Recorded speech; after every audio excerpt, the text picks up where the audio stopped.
Mrs. Paine, when we arrived, what was the condition of the garage door as to whether it was opened or closed? That is, the full door facing onto Fifth Street. It is closed and has been since you arrived, and the door that is leading into the garage is likewise closed and has been since you arrived. None of us has been in there, including yourself, since I arrived? That's right. Now I'm going to open the door and observe that first there is a screen door on the other side of the wall, is there not? Yes. Facing the wooden garage door that I have just opened, now I have stepped into the garage.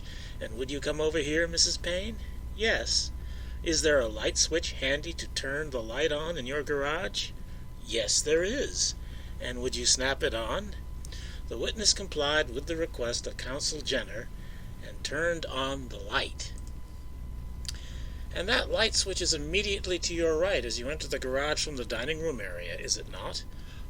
Yes, it is. And John Joe, would you measure its height from the floor? It is also 4 feet 6 inches, and is set with relation to the door jamb how many inches? 6 1/2 inches. And that's to the right of the door jamb as you enter from the dining room area? Right. So, Mrs. Paine, it is within very easy reach. It is less than a hand's length away, is it not? That's right. Now we have entered the garage. Let's measure the garage in the presence of Mrs. Paine, John Joe, and I will now take one end to the far end of the garage facing onto Fifth Street and place the tape against the inside facing of the garage door opening out onto the Fifth Street. What is the length to the dining room wall? It is 21 feet 8 inches. Now let's get it across. It is 10 feet 6 inches wide. Yes, the Warren Commission is taking Ruth Paine's deposition inside of her garage. And the point of this Kabuki theater is to find the curtain rods inside of Ruth Paine's garage. And the curtain rods also appear in this document, which does appear in the Warren Commission volumes. And it's a receipt that Secret Service agent John Joe Howlett got from Lieutenant Day. And Howlett is dropping off 2 curtain rods for Lieutenant Day to look for fingerprints on them. And this document indicates that one legible print was found and that it did not belong to Lee Harvey Oswald. And this document exists in another version, not found in the Warren Commission volumes, because it was an internal Dallas Police Department document, which ended up in the Dallas Municipal Archives. And this is obviously Lieutenant Day's original copy of the document. And if we compare the 2 documents, we see that for the most part, the one on the left is a copy of the one on the right, except for the information entered in the blue area.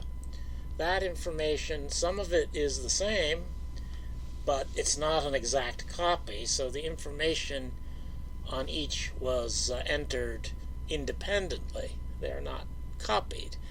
So what this means is that the document on the left was Howlett's receipt when he dropped off the curtain rods, and the information in the blue area is what was written in when he picked them up. And we have a discrepancy there in the blue area. Howlett's receipt says they were picked up on March 26, 1964, and Lieutenant Day's copy says they were picked up 2 days earlier on March 24th, 1964. So that raises some concern, but perhaps even of more concern is that the date that these curtain rods were left with Lieutenant Day, it's March 15th on both documents. And the trouble with that March 15th date is that it predates the discovery of the curtain rods in Ruth Paine's garage. So how could they have discovered in the Kabuki Theater episode the curtain rods in Ruth Paine's garage if they were in the possession of Lieutenant Day at the time? That's the problem these documents present. And there's only one set of curtain rods in the evidence, And that's the Ruth Paine exhibits 275 and 276. And those same numbers are referenced in the Lieutenant Day document, 275 and 276. So they have to be the same items, and yet the documents present an impossible story. They're in the possession of Lieutenant Day when they're found in Ruth Paine's garage. Now, I think it's important for this topic to understand the Warren Commission's numbering systems for exhibits. Most of the exhibits are numbered CE, Commission Exhibits, followed by a number, and they were sequentially assigned. But there are some that aren't numbered that way. There are some that I call named and numbered. That is, and the example I give here on the top is Ruby Earl, Exhibit 1, and you'll have Exhibit 2, Exhibit 3. That is, they'll assign sequential numbers to exhibits that are associated with a particular individual. And that's what they do for Earl Ruby here. And then they have a named and lettered thing they do. In the example here I give, I left out Dillard A accidentally, but they assigned letters. That is, it would be Dillard Exhibit A, Dillard Exhibit B, and so on. And another thing they do, and I don't know why they do this, but they have a 5,000 series. They seem to use this whenever they don't use the others. They assign a 5,000 number to a person's exhibits. And they're talking about George Senator on top here. So they do it sequentially, but they started this series with 5,000 with somebody else's exhibits. So all of the exhibits in the Warren Commission documents that they call exhibits, all of them fall into one of these categories. All of them except for one, of course, and that's Ruth Paine's exhibits. Ruth Paine's exhibits start, inexplicably, at Ruth Paine Exhibit 270. There are other exhibits associated with her, which are categorized with the other numbers that I went over, but these exhibits that are called Ruth Paine exhibits start with 270, and they're the ones that they find at her house. And you find 270 is a piece of string, 271 is another piece of string, 272 is some wrapping paper, 273 is some sticky tape, 274 is another piece of string, and then you've got the curtain rods at 275 and 276. And I think what this has to mean is that the numbers 275 and 276 were already written on these curtain rods by Special Agent Howlett when he submitted them to Lieutenant Day on March 15th, 1964. So the people involved with the cover-up, they know they've got these curtain rods, they know they've got numbers written on them, and so they set up their Kabuki theater episode to assign those numbers to Ruth Paine's curtain rods. And they do a couple pieces of string and wrapping paper before they get to the curtain rods, and they give them the numbers as Ruth Paine exhibits that Special Agent Howlett had already written on the curtain rods. And that explains why Ruth Paine's exhibit numbers, unlike any others in the commission investigation, are assigned apparently in an atypical way, starting at the number 270. They did it so that they could pretend that the numbers that Howlett had written on the curtain rods were actually written by the Warren Commission as exhibit numbers, when really they predate the exhibit numbers. And that's why they use weird exhibit numbers for Ruth Paine. And Howlett, the same guy who dropped off the curtain rods with Lieutenant Day, that same person is also present in Ruth Paine's garage with Mr. Jenner for the Kabuki Theater. It's the same guy. And the Warren Commission also had this information, which comes from an FBI interview Mrs. Gladys Johnson, that would be Oswald's landlady at the time of the assassination. Mrs. Johnson stated that when the Dallas, Texas police searched Oswald's room following Oswald's arrest, they bent the rod, the curtain rod, which held the drapes and curtains. Consequently, she stated she had the old rod taken down and replaced it with a traverse rod and aqua-colored acetate drapes. Mrs. Johnson said Oswald had not been engaged by her to hang any curtain rods, nor did he ask her permission to hang any curtain rods.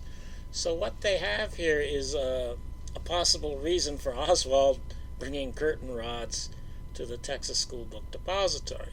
Now, if it could be that he did a Mickey Mouse fix, that he broke the curtain rod, he did a Mickey Mouse fix to hold it until it brought curtain rods. That would be a credible story. And the Warren Commission had this information. But, as Pat Speer pointed out in the Education Forum, they changed the date on the information. That is, when they received it. That is, the original date on the information as being sent to the Warren Commission from the FBI was April 1st. That was the same day that the Warren Commission, Joseph Ball, interviewed Gladys Johnson. But then somebody had the date changed to the 2nd, so that the FBI interview with Gladys Johnson officially didn't arrive until after she had been deposed by the Warren Commission. So, what it looks like on paper is that they did not have this information. But, because it's been altered, then what it means is they did have the information and they just wanted it to look like they didn't have the information. So what this means is they realized that the Gladys Johnson story is something that she could have been asked about, and they decided not to ask her about it. They decided to let the FBI interview stand as the information she gave, and FBI interviews, in this case at least, are notoriously unreliable, but they decided they'd rather go with that. So this is the timeline I've constructed here. On March 15th, Special Agent Howlett submits 2 curtain rods to Lieutenant Day. On the next day, the Warren Commission asks the FBI to interview Gladys Johnson. The day after that, Michael Paine tells the Warren Commission that there are curtain rods in the garage of Ruth Paine. So 2 days after Howlett has curtain rods, Michael Paine is introducing them in his Warren Commission testimony. On the 20th, Ruth Paine tells the Warren Commission she still has them in the garage. And on the 20th, that's when Gladys Johnson tells the FBI about the damaged curtain rod. And then on the 23rd, Howlett and Jenner find the 2 curtain rods in Ruth Paine's garage at the same time that they're still in the possession of Lieutenant Day. And on the 24th, according to Lieutenant Day's receipt, and the 26th, according to Special Agent Howlett's receipt, Howlett picks up his curtain rods from Lieutenant Day. And I think Howlett wrote the 26th on his copy because he might have thought that could help explain away that the first date, 3/15, maybe somebody made a mistake and they meant 3/25. In that case, 26 would make sense and 24 wouldn't. So I think maybe that's why he wrote a different date on his copy of the receipt. Probably he really received them on the 24th. So I think it means that these curtain rods were discovered in the Texas School Book Depository, whether or not Oswald had brought them there and whenever he did, and that the Warren Commission cover-up crew wanted to prove that these curtain rods had been found in Ruth Paine's garage, and so they engineered the story with the cooperation of both Ruth and Michael Paine to make it seem as though they had been, when actually they had been found in the Texas School Book Depository.